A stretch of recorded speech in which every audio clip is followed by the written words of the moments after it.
Plus Panalo! Ay, oras na naman para tayo'y mamigay ng swerte. O, diba? Tayo mamigay ng biyaya. Hatid sa atin ang Bingo Plus. Bingo sa saya plus sa panalo. Para sa ating pangga, Bingo Plus Panalo.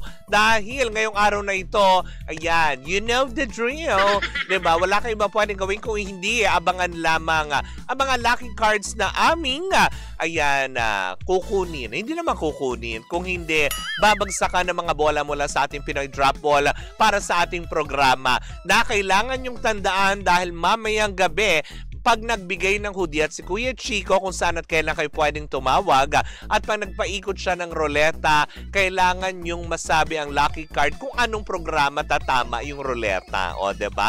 Para makuha nyo ang 500 pesos na premyo on air plus kung kayo ang mapipili online, additional 500 pesos for a total of 1,000 pesos. Diba? Pero kung hindi naman, okay lang naman kung hindi kayo mapili. Kung mapili kayo on air tapos may mapili na iba, diba? Para the more the merrier, mas masaya, mas maraming mananalo ng 500 pesos, diba? Na nakakaloka. Pero eto na, tama ng daldal, bakla, nakakaloka. Ang daldal ni bakla. Eto na, i-shoot mo na ang bola sa ating Pinoy Drop Ball. O, diba? Na nakakaloka. Eto na ang lucky card para sa programang Baklitas. Ayan, King of Hearts. Ayan, ulitin ko ha. King of Hearts, bumagsak ang bola mula sa ating Pinoy Drop Ball. Ayan, para sa programa Baklitas, King of Hearts yan, tatandaan nyo ha. Wala kayong pwedeng gawin kundi tandaan lamang yan. Anyways, mga pangga, paalala pa rin natin sa lahat that gaming is for 21 years old and above only. Keep it fun, game responsibly. At dito na po natatapos ang ating pangga Bingo Plus Panalo. At yan sa atin ang Bingo Plus, Bingo sa saya plus sa panalo. Bye, Bing Bing! Cheers, Miss Gabaglita! With Tita Cora and Kapitana Sisa. Same, pero iba. We are number 106.7 Energy FM. Panggawag mong sabihin radyo, sabihin mo. Yon, isang magandang umaga pa rin Metro and Mega Manila sa lahat pa rin po ng mga nasa lansangan ang mga kuya mong drivers sa patuloy na sumusuong sa traffic. Yan, sunod lang tayo dahil mahirap ma-NCAP, diba? Tandaan nyo, July 2 na ngayon. Expectin nyo na po itong mga susunod na linggo na may mga darating na love letters mula sa inyo na may mga nag-violate na. Magparamihan po kayo ng violation at pataasan ng ng fine. Ilang violation mo itong buwan na ito? O, diba? Kasi ang balita ko, diba, ang chika, parang 1,000 per violation. Kung makalima, 5,000 agad yun. Ganun ba yun? Na nakakalok. Ang sakit nun talaga mapapaaray-aray ka. Diba? So, sumunod na lang po tayo sa daloy ng trapiko at doon pa rin po sa mga motorista na hindi aware sa mga NCAP cameras ng mga nakapwesto. Well, maging mapagmatsyag, maging mapagpanuri. Diba? Hindi ko sinabing maging Kim Atienza kayo. Pero, 'di ba, dapat kayo magtanong-tanong. Nang sa gayon, hindi yung tipong, "Uy, hindi ko naman 'to ginawa." Pero padadala nila sa iyo yung video ng ebidensya na ikaw 'yon. 'Di ba? Wala ka pa rin lusot eh. Kaya mag-iingat pa rin po tayong lahat diyan. But anyways, nako, eto na. Eto na ang chikang aking nasaga. Paewan ko lang kung may katotohanan, pero ang sabi daw, 'di ba, medyo kinausap na nga daw ng actress na ito ang pamunuan, 'di ba? Kinausap di umano Hindi natin sure kung totoo nga. Pero nakipag-ugnayan na daw itong veteranang actress, batikang actress, award-giving actress. Actually, nagkaroon na rin to ng awards hindi ba? Na nakakaloka. Na kung saan nga naman nagpaalam na daw pala siya. Hindi para actually, hindi ko lang alam kung magre-retiro na talaga siya sa showbiz kasi kaya siya nagpaalam sa ABS-CBN ang chika na aking nasagap is gusto naman niyang tahakin ang ibang mundo ng pag-arte. ang teatro, 'di ba? Kaya nga naman nagpaalam na daw itong si Angelica Panganiban sa pamunuan ng ABS-CBN na kung saan nga naman siya ay nagbababay na sa mundo ng teleserye, paggawa ng pelikula. Kasi kumbaga for the past 2 decades na kanyang ginagawa, yon parang umabot na pala daw according sa chika pa lang na akin nasaga pa. Kung totoo man na sinabi niya ito kasi may mga kaharap daw siya, tama ba ako? Correct me if I'm wrong. May mga kaharap daw siya na ilang mga, alam mo yon, mga kapatid natin sa panunulat, sa bakuran ng ABS-CBN, ang kanya nga naman sinabi na talagang, alam mo yon, na it's about time for me na tipong okay na ako dyan na tipong hindi yung tipong papasok daw siya na parang tipong ginagawa na lang niya dahil sumasahod lang siya sa sahod. Kumbaga nawala na yung kanyang parang passion. Yun ba yun? Ganun ba ang interpretasyon, no? Kung kaya't nga naman na nagpaalam daw ng maayos naman si Angelica Panganiban sa mga big boss ng ABS-CBN na okay na ako. 'Di ba? Kasi nga naman ang kanyang journey ngayon is, alam mo yun, ma-experience kung paano umarte naman sa entablado, sa teatro. Yun yung chikang aking nasaga pa. Kasi nga naman parang nakakapagod naman na daw siya. Kasi nga, according sa ating chikang nasagap, na galing daw kay Angelica Panganiban, na kasi 'di ba from 6 years old nagtatrabaho na siya hanggang ngayon, 'di ba? So parang naisip daw niya na kailan pa ako hihinto para magpahinga? Kailan pa akong, alam mo yun, na kung kailan makakaramdam na ako ng pagkabagot, 'di ba? Kumaga parang sa kanya siguro, hindi na siguro siya na-challenge or probably kasi 'di ba may baby na siya, baka naging iba na ang priorities din niya when it comes to, alam mo yun, lumalaki yung anak niya, na parang si Ann Curtis, 'di ba? Very hands-on kay Dahlia. Dahlia yung anak, 'di ba? Yun, very hands-on siya sa mga ganun. Marami ng artista na ngayon na mas pina-priority na ang family. 'Di ba? Parang kay Colin Garcia and Billy Joe Crawford, 'di ba? Nagsilang ulit, 'di ba? Nagsilang, first baby ba nila 'yon? Or second baby na? 'Di ba? Alam ko parang second baby. Second baby na 'yon. 'Di ba? Na kung saan nga naman, 'di ba? Naiiba ang priority mo pag ikaw ay nagiging ina na. 'Di ba? Parang ang pangit naman noon. Yung ina na. Ay, ayoko mabago 'yon. Baka bigla ako magbakasyon.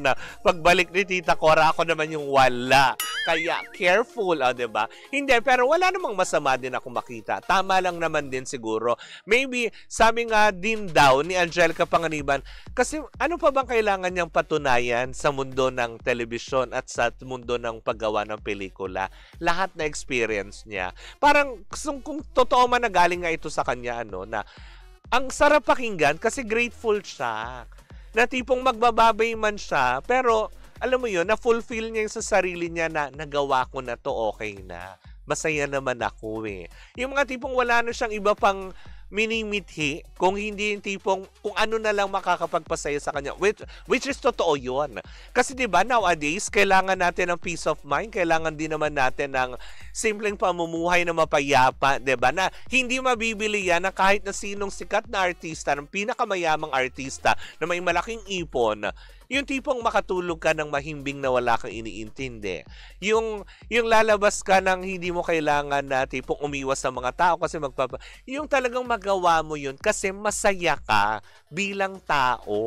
Hindi bilang ikaw ay kung sino man. And which is yun yung nakikita ko sa mga, alam mo yun, statements niya ni Angelica Panganiban, kung sa kanya man yun galing, na ipinarating lang naman sa atin, na nakikita ko is fulfilled na siya bilang isang artista. Na andun na yung kakontentohan niya, and which is, alam mo yun, bigyan natin ng, alam mo yun, masigabong palakpakan yan. Kasi diba, during the pandemic time, kung maalala natin, diba parang ni-recognize din siya ng ABS-CBN as one of the best actresses sa Under Star Magic. Diba nagbigay ng mensahe noon si Angelica Panganiban na sinabi niya na tipong dun sa mga baguhang artista, maging mabait kayo sa lahat ng staff. Diba? Sinabi niya yun nung binigyan siya ng recognition ng ABS-CBN na from PA, from yung lightsman, yung mga tipong, basta yung mga tao sa underproduction na pinaalalahanan niya na lahat yan dapat pakisamahan, dapat maging mabait. 'Di ba? Parang uso din sa theater ngayon ang, Hoy, Mart, grabe, hindi naman siguro siya gagawa ng ganon. 'Di ba? Kay Tasha Valdez, 'di ba? Pero kung ito naman yung career move na gusto niya, baka kasi 'di ba pagdating naman sa mga ganitong theater play, limited naman yung time lang, hindi ka kagaya sa pelikula na alam mo 'yon, kailangan nandoon kayo lahat. Minsan pa nga parang alam mo 'yung nagkakaroon pa ng lock-in taping, 'di ba? Sa shooting, lalaking kayo sa lugar kasi 'di ba per location, 'di ba 'yung mga ganon. Baka siguro kaya gusto din niya matry ito kasi unang-una hindi maaalis sa kanya na magaling siyang actress. Alam natin yan. Pero, 'di ba, baka kasi yung time lang na kinakailangan, hindi kasing grabe pag ikay gumagawa ng pelikula at teleserye. Kaya siguro nangayaw na siya. 'Di ba? Lalo pat meron siyang anak na kailangan alagaan. 'Di ba yung mga ganyan? Kaya to Angelica, I'm so proud of you. 'Di ba? Nakakatuwa na, 'di ba, na talagang nagmamature na siya. She's not into fame anymore na tipong, nga naman, ang dami ko nang nagawang roles, ang dami ko nang, since 6 years old nagtatrabaho ako up to now. Ano pa, tama naman yung question niya sa sarili niya Ano pa bang kailangan kong patunayan? 'Di ba? Nagkaroon naman siya ng magandang buhay, nagkaroon ng ipon, ayan, may sumabit. May sumabit. May sumabit sa aking lalamunan. Hindi, 'di ba? Maganda nga naman. Sana 'di ba yung mga ganon. Tsaka siguro 'di ba, to give chance na din sa iba na ang daming baguhang artista Baka ganon, nag-giveaway na siguro si Angelica na sige, pagbigyan na natin yung iba.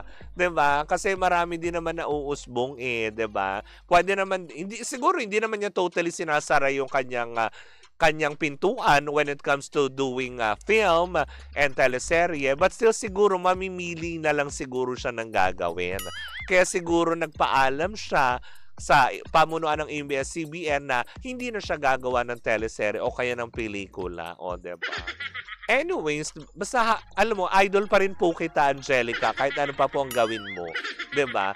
Sa lahat ng pelikula mo, nakaantabay ako, promise. 'Di ba? Kahit sa teleserye yung bilang Ruby, ang babaeng maldita, 'di ba? Yung mga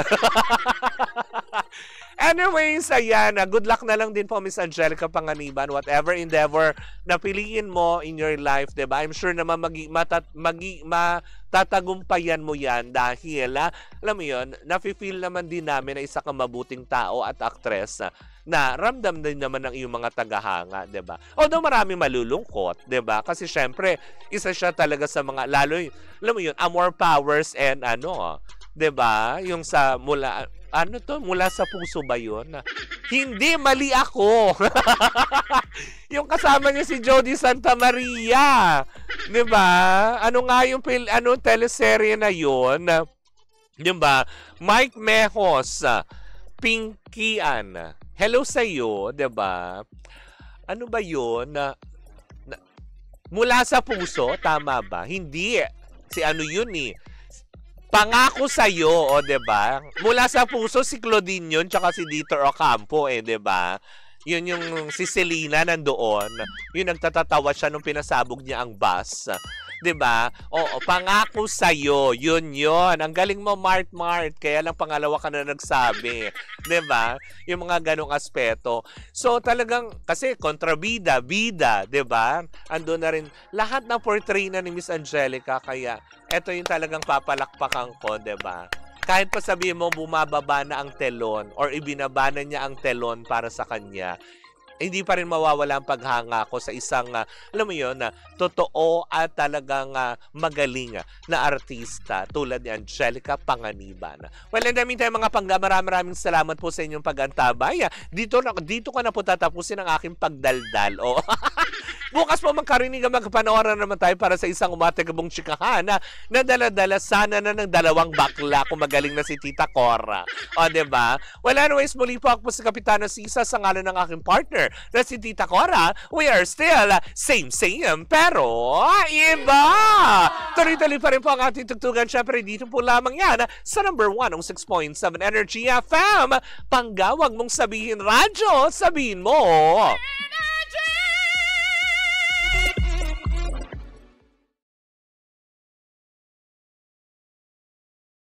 Hi Pangga! Ako po si Gandang Kara and don't forget to follow us sa lahat ng mga social media platforms namin at Energy FM 106.7 sa Facebook, sa Twitter, Instagram, YouTube, and TikTok. At samahan mo na rin ako sa aking programang Hot Stories na lagi po akong live 12 noon hanggang 3 p.m. sa TikTok Live or sa Facebook Live. Ako po nag-iisang chicks ng radyo, si Gandang Kara. Panggawag mo sabihin radyo, sabihin mo, Energy!